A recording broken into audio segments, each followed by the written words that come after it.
The sound of the slap cut through the ballroom before Tess Monroe's brain had even finished processing what her own hand had just done, and for one suspended, silent second, 300 guests watched Nico Falcone's head turn slightly from the impact, watched his security detail's hands twitch toward their jackets, and waited to see exactly how many ways this night was about to end badly. Nobody in that room, including Tess, knew yet that his reaction would be the opposite of what everyone expected. To understand how an exhausted event planner ended up slapping the most powerful man on the Atlantic City boardwalk in front of half his organization, we have to go back 5 days to a chaotic ballroom kitchen and a woman who had already reached the exact edge of what one person could reasonably be expected to carry. Tess Monroe had planned events for the Ambassador, Atlantic City's most exclusive boardwalk venue, for 6 years, and she had built her entire professional reputation on a single, exhausting principle: nothing ever visibly goes wrong, no matter how much actually does behind the scenes. She was 31, unmarried, and had not taken a real vacation since she'd started the job, a fact she mentioned to almost no one, because saying it out loud made the exhaustion feel more permanent than she could afford to acknowledge. Her vulnerability wasn't poverty, not exactly, though her salary barely covered a one-bedroom apartment 3 blocks from the boardwalk, and student loans from a hospitality degree she was still paying off 8 years later. Her vulnerability was simpler and considerably harder to fix with money. She had spent 6 years being the person everyone blamed the moment anything went wrong, regardless of whether the failure had anything to do with her, and she had absorbed that blame so consistently that she had genuinely started to wonder whether she deserved it. Her assistant, a sharp, loyal 24-year-old named Priya, was the only person who consistently pushed back against the narrative Tess had quietly accepted about herself. "You didn't cause the linen delivery to be late," Priya told her, watching Tess frantically call 3 separate suppliers an hour before a gala the previous month. "You didn't cause the ice sculpture to melt early because the AC broke. None of this is actually your fault, Tess, but you apologize for all of it like it is." "It's my event," Tess said. "Whoever's name is on the clipboard takes the blame. That's the job. That's not the job. That's you letting people use you as a shield." The week leading up to Nico Falcone's annual charity gala, the single largest and most important event the Ambassador hosted every year, had been the worst of Tess's 6-year career, an unrelenting cascade of small disasters that felt, in the exhausted haze of 80-hour weeks, deliberately timed to break her. A catering delivery arrived short by 40 plates the morning of the event. The seating chart, finalized and approved a week earlier, had somehow been altered overnight, placing 2 rival business associates at the same table in a way that anyone with basic knowledge of Atlantic City's business relationships would have known was a serious mistake. The audio-visual equipment for Nico's keynote speech malfunctioned twice during setup. Tess had slept perhaps 9 hours across the previous 4 nights combined, surviving on coffee and the specific grim determination of someone who had convinced herself that collapsing simply wasn't an option available to her. By the night of the gala itself, she was operating on the thin, brittle edge of a person who has been absorbing blame and exhaustion in equal measure for far too long, with absolutely nothing left in reserve for one more thing going wrong. The Falcone family had controlled Atlantic City's boardwalk economy for 3 generations, a network of hospitality properties, entertainment venues, and considerably less legitimate interests that the business press described as boardwalk revitalization investment, and everyone in the city's less official circles understood by a much older name. Nico's grandfather had built it during the boardwalk's first golden era. His father had weathered the casino industry's brutal consolidation of the 80s and 90s, and Nico, 36, had spent 9 years since inheriting the operation, making absolutely certain his own authority never once appeared uncertain in public. Nico's power moved through Atlantic City the way ocean humidity moves through the boardwalk air, constant, unmistakable, and impossible to entirely escape if you did business anywhere within 10 blocks of the water. His organization controlled 3 major hospitality properties and held quiet influence over considerably more of the boardwalk's commercial real estate than any public record would suggest. People spoke carefully around him, not from formal fear exactly, but the specific practiced caution people reserve for men who have never had to raise their voice to be understood. There was exactly one crack in that careful public composure, and it came from a single, humiliating night. 4 years earlier that Nico had spent every day since making sure was never repeated. A business rival at a public boardwalk gala, much like this one, had orchestrated a public embarrassment designed specifically to make Nico look foolish in front of the exact circle of allies and rivals whose respect his authority depended on. Nico had handled the aftermath decisively, but the specific memory of standing in a ballroom while people quietly laughed behind their champagne glasses had calcified into an absolute unbending rule: no public displeasure, ever, under any circumstances, regardless of provocation. His staff understood this rule with the specific terrified precision of people who had watched Nico's controlled fury land on someone who'd violated it once. Nothing embarrassed Nico Falcone in public, nothing, until the exact moment it did. The gala's catastrophic final complication arrived 20 minutes before Nico's keynote address, when Vanessa Cole, the ambassador's senior event coordinator and Tess's direct supervisor for the past 3 years, informed Tess, calmly and with an authority Tess had no reason at that exhausted moment to question, that Nico himself had specifically requested a change to his opening remarks staging, requiring Tess to personally deliver a private message to him backstage immediately, in front of his full security detail and closest associates, correcting what Vanessa described as an embarrassing scheduling error entirely on Tess's part. What Tess did not know, could not have known in the exhausted fog of the previous 5 days, was that Vanessa had fabricated the entire request.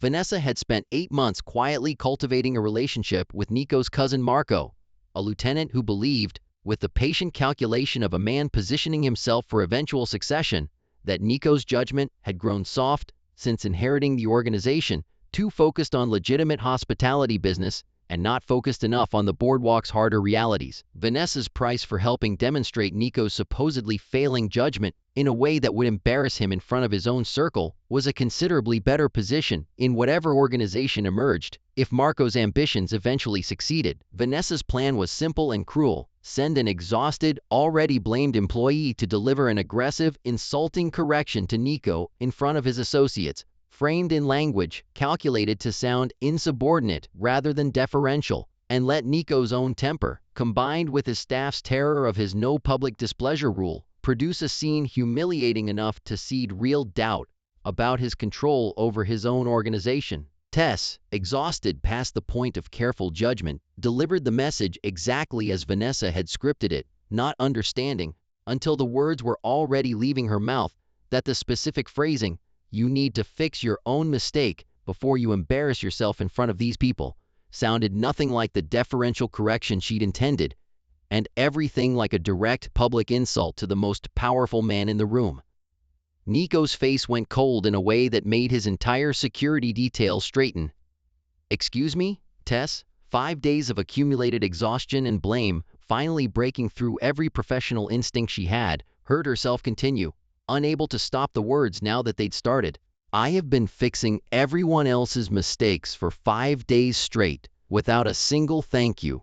And now apparently I'm delivering your mistake back to you, and I am so tired of being the person everyone blames, that I genuinely do not have the energy left to care whether this ruins my career." The room around them had gone very quiet, the specific frozen silence of people watching a career end in real time. Nico stepped closer, his voice dropping to something considerably more dangerous than shouting would have been. "You do not speak to me that way, in my own establishment."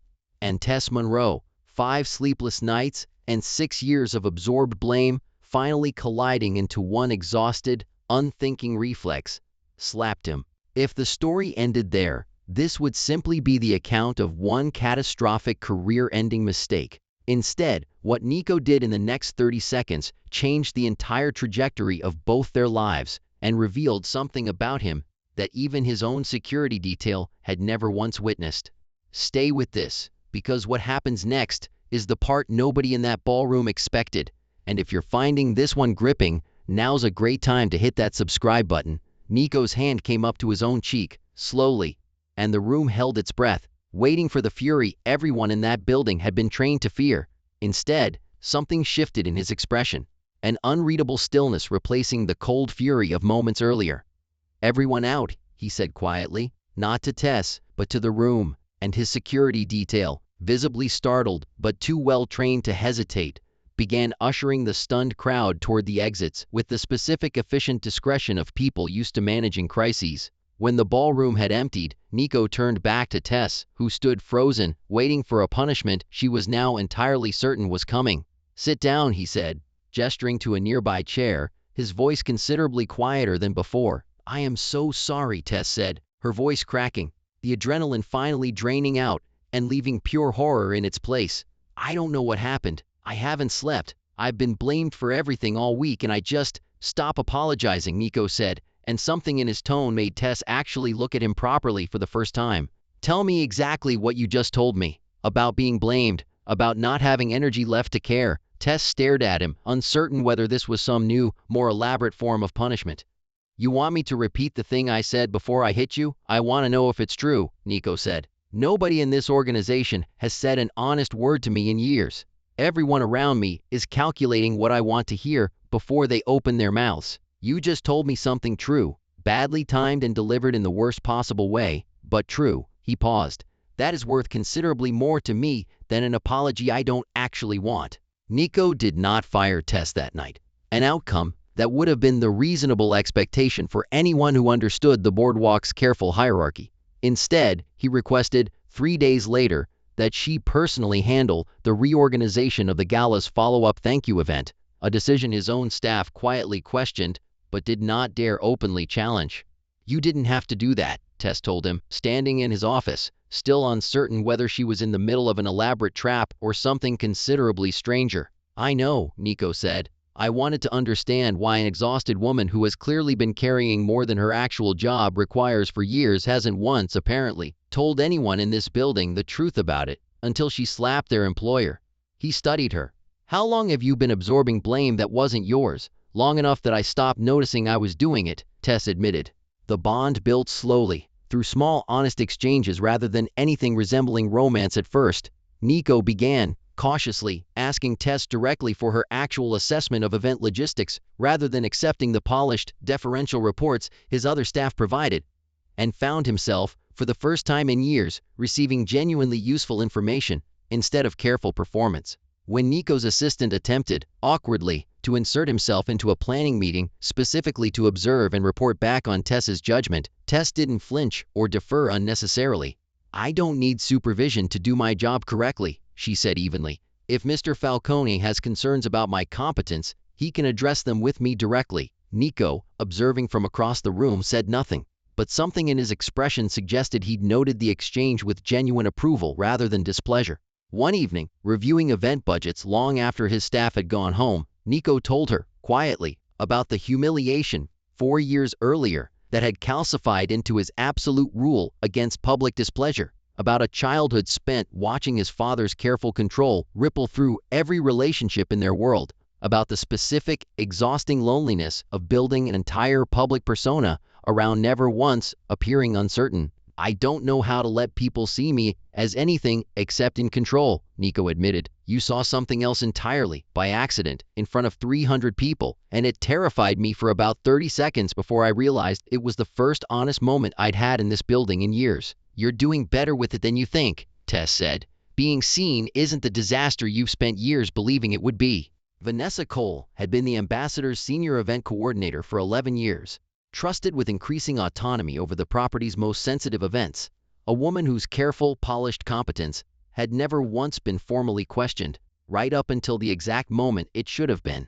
Vanessa's motive, when it finally surfaced, was old and specific: 8 months of quiet cultivation with Nico's cousin Marco, who believed the organization needed a considerably harder hand than Nico's increasingly legitimate, hospitality-focused leadership provided, and who had promised Vanessa a senior position in whatever structure emerged if his ambitions eventually succeeded in demonstrating Nico's judgment had grown too soft for the boardwalk's harder realities. Tess noticed the warning signs first. In the days following the gala, the particular things a careful, observant woman catches that a room full of distracted staff dismisses as coincidence. Vanessa's specific, persistent questions about how Nico had responded privately to the incident, questions that went considerably beyond ordinary workplace curiosity. The way Vanessa's account of the scheduling error that had supposedly required Tess's confrontational message shifted subtly each time Tess asked her to clarify the original request's details. "You told me Mr. Falcone specifically requested that phrasing," Tess said carefully, cornering Vanessa in the event office 3 days after the gala. "But nobody on his staff has any record of that request existing before you gave it to me." Vanessa's composure flickered just slightly. "You're imagining things, Tess. You were exhausted that night. Your memory of the exact instructions isn't reliable." "My memory is fine," Tess said. "What I want to know is why you'd set me up to humiliate myself in front of the one man whose good opinion actually determines whether I keep my job." The escalation came fast. Once Vanessa understood that Tess's careful questions threatened to expose 8 months of patient positioning before Marco's plans had fully matured. Tess's apartment lease, inexplicably, hit a sudden bureaucratic complication with her landlord, a complication that traced back, when Tess finally investigated, to a phone call from someone claiming false authority connected to the ambassador's management, a specific pressure calibrated to remind Tess exactly how precarious her housing situation could become if she continued asking questions. Tess brought the incident directly to Nico, her composure considerably steadier than it had been the night of the gala. "Someone connected to this property called my landlord and implied problems with my lease that don't actually exist.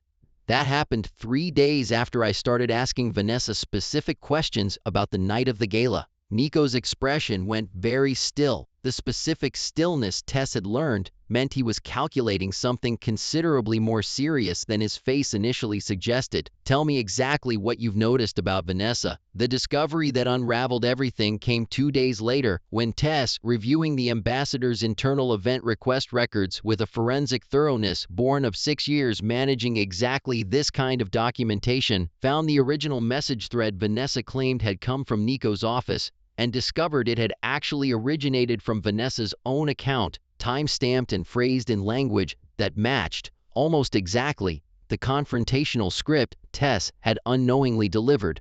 "She wrote the entire request herself," Tess told Nico, laying the documentation on his desk at 9 at night. "There was never a scheduling error. She set the whole thing up to make me humiliate you in front of your own people." The confrontation happened in Nico's office.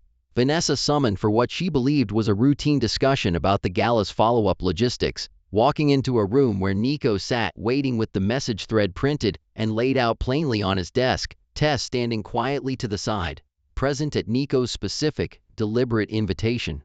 11 years, Nico said, his voice level in a way that made it considerably more unsettling than shouting would have been. "You've had 11 years of my trust, and you spent 8 months of it helping my own cousin position himself to suggest my judgment has failed." Vanessa's carefully polished composure cracked slowly, rather than all at once. "Marco understands what this business actually requires, Nico. You spent years softening this organization into something your father wouldn't recognize, so you decided humiliating me publicly, using an exhausted employee you knew was already at her breaking point, was an acceptable strategy," Nico said.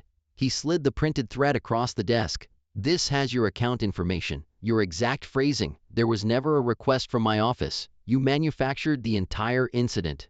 Tess watched Vanessa's face cycle through the specific stages of a woman realizing every exit had closed: calculation, denial, and finally, the flat resignation of someone who understood the plan had failed considerably more completely than she'd anticipated. "She wasn't supposed to slap you," Vanessa said finally, glancing at Tess with something between resentment and genuine surprise. "That was never part of the plan. You were supposed to lose your temper publicly, not her. The plan failed the moment you assumed the only honest person in this building would break in exactly the direction you scripted," Nico said. "You have one option tonight. You resign, quietly, tonight, and this stays contained to this room, or I involve Marco directly in a conversation about exactly how his ambitions nearly cost this organization its most valuable asset over a manufactured scandal." He paused. "Which option would you prefer?" Vanessa resigned within the hour, the specific quiet retreat of someone who understood she'd been given considerably more mercy than her plan had extended to Tess. 3 months later, the ambassador's events division operated under Tess's expanded authority as director of events, a formal promotion that reflected not gratitude for one dramatic night, But 3 months of consistently honest, competent work that Nico had finally started properly noticing and rewarding, rather than simply expecting without acknowledgement. "The board asked me today," Nico said, finding Tess reviewing next month's calendar in her considerably larger office, "why I promoted the woman who slapped me in front of 300 guests to run my entire events division." He leaned against her doorframe. "I told them they were asking the wrong question. It was never about the slap. It was about being the first honest person in this building in years." Tess didn't look up immediately from her work, though the corner of her mouth moved. "You're getting better at this, letting people actually tell you the truth instead of what you want to hear." "I had a very direct teacher," Nico said, and for the first time since she'd known him, saying it cost him nothing at all. If this story made you laugh and then made you feel something, take a moment to hit that like button and subscribe for more emotional cinematic stories like this one. Do you think Tess deserved a second chance after that public slap, or was Nico's reaction too forgiving given who he is? Tell us in the comments, and we'll see you in the next story.